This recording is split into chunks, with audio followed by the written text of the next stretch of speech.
So we got some awful news.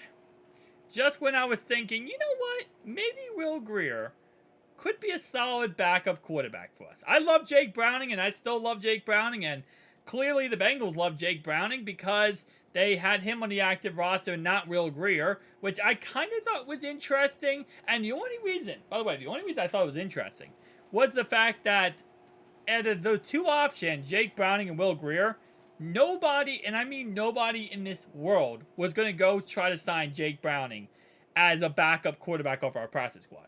So I would think just to kind of keep the security option there, just so nothing happens, I would have put Jake Browning on our practice squad and put Will Greer as our backup quarterback, right?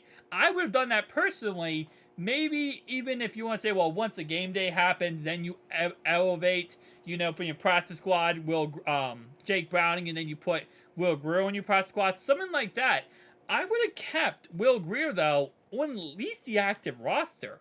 And I know that's, kind of difficult to do because, again, you have other players you want on your active roster.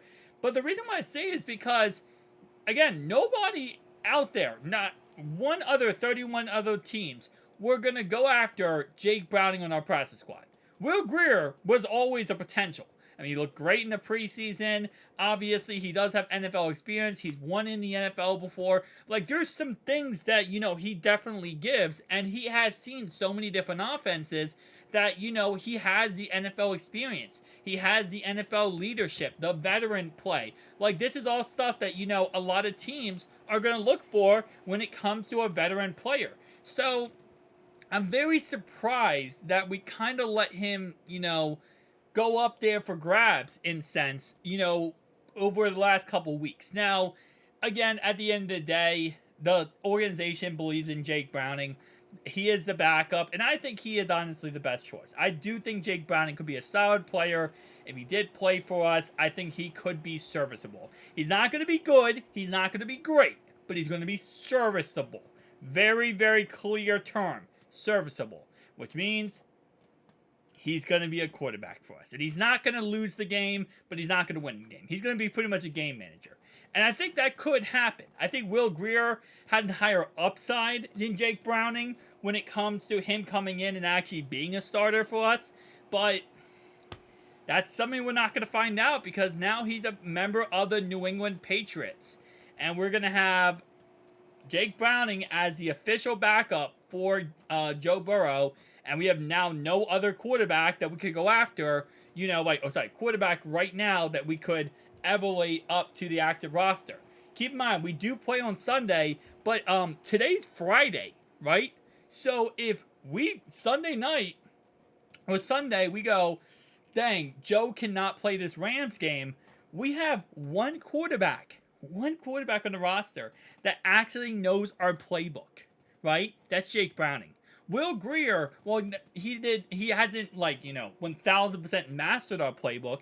He's had now 2.5, 3 weeks to learn it, realize what he needs to do, what he doesn't need to do. He's had 3 weeks of practicing with us, playing with our guys, learning our system, learning our everything. So, while no, he has not mastered it himself, he at least has a really good grip of the playbook, and he has knowledge of how it works in our game plans. So if something did happen, and let's say, for example, Joe doesn't play Monday night, we at least had two options that, let's say you go into that Rams game and it's not working out in the first or second quarter with Jake Browning, then you could say, okay, Will, go on in, Will. We're going to go with Will, Jake. No problem to you. No shot at you. But, it's just not working right now. We're going to go with the other guy.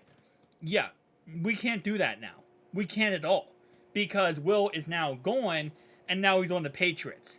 And again, it's a sticky situation. Because at the end of the day, it's like, I say that, but, you never want to have to deal with, having backups in the NFL. You never want to deal with your quarterback being a backup, right? But it's football. This is what happens. It's a next man up mentality. It's the, what do you call it? Next man up mentality / it's the thing you have to deal with, adversity, right? It just is what it is. Now, could they go out there and sign another quarterback, veteran quarterback, bring him in for this upcoming game?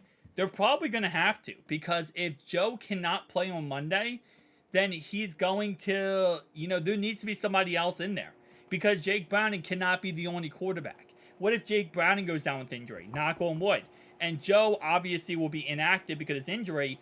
Then who do you play, right? You could put Tyler Boyd at quarterback. Some people actually did say that in the comic section, which I'll be honest with you, is actually not a lie.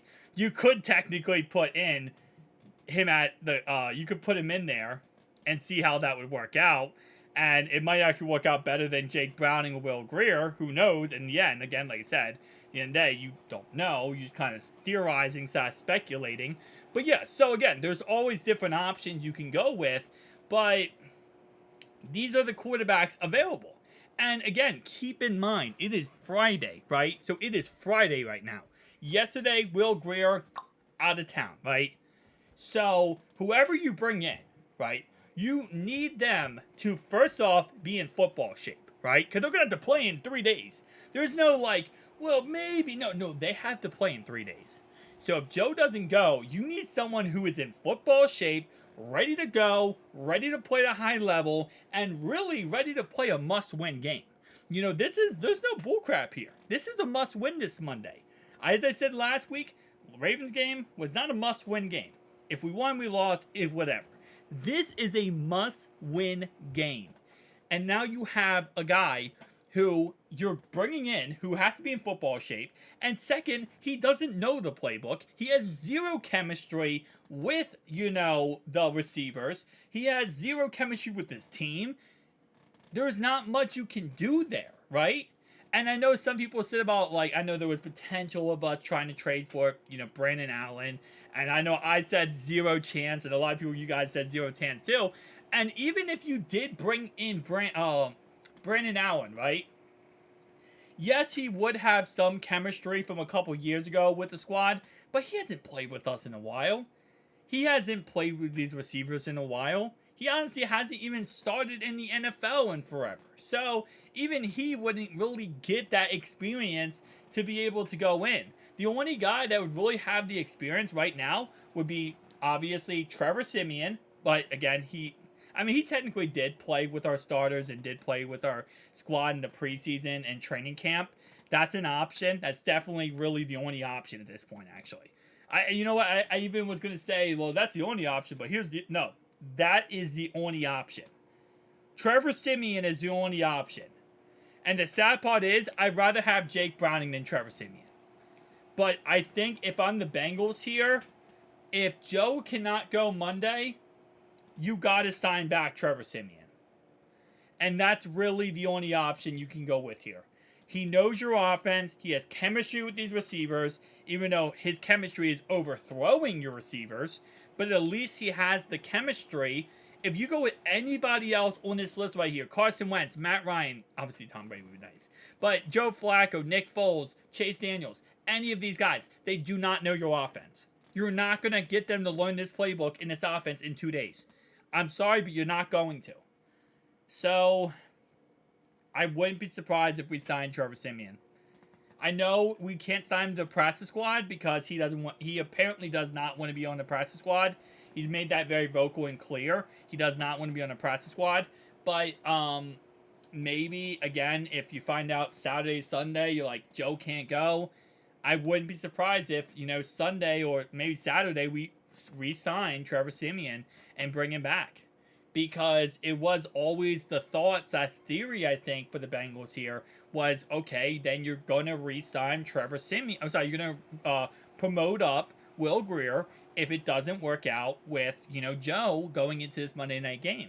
So we're going to probably have to bring back Trevor Siemian, which is ugly to say and ugly overall wise, but it is what it is. So tell me down below your thoughts and opinions. Yes, I would love for them to trade for Cooper Rush before somebody comments it. And I've said many times I want them to trade for Cooper Rush. But I hate to say it, they're not going to trade for Cooper Rush. Even if they did trade for Cooper Rush, even if they did, right? He still would not know the playbook. He still would not know, have a chemistry with these receivers. So it's, again, even if you did trade for the guy, he has not played for us ever. So there's going to be nothing that we're going to win from it or benefit from having Cooper Rush in this lineup. Even if we, theoretically speaking, said, whatever, man, we just want Cooper Rush, it wouldn't work out. Trevor Siemian is the only option. It's sad, but it's true. I'll see you guys in the next one. Peace out.